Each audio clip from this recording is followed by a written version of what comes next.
In this video, you'll learn how to fix the Claude Code model not found error. This guide will walk you through a series of steps to identify and resolve the issue effectively. Start by checking the installed CLI version. Open your command line interface and type the command Claude-B. After executing this command, ensure that you are running the latest 2026 CLI version. Older versions may not recognize the new models, which can lead to the error you are experiencing. Next, verify the available models that your Claude CLI supports.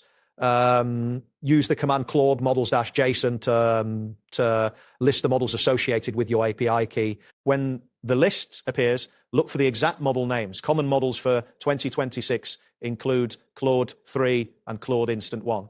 If there is a misspelling, or if you are using an outdated model name, this can trigger the model not found error. Once you identify the available models, ensure that you are using the correct model name in your commands.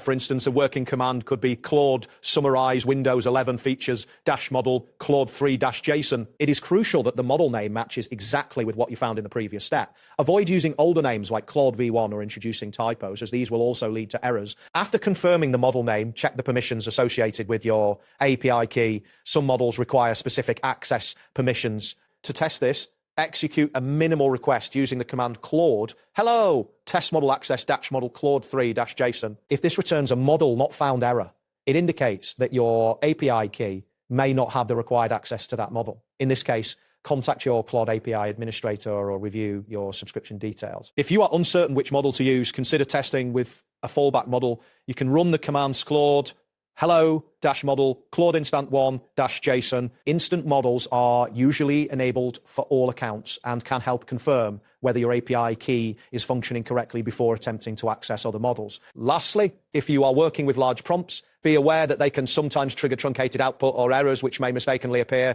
as a model not found error. To address this, you can split large prompts into smaller chunks. For example, use the command get content c my project redmd-raw to read your file and then split the content into manageable parts. Use a loop to send each chunk to the model. This ensures the model receives valid input and helps avoid false not found errors due to oversized payloads. That wraps up today's guide.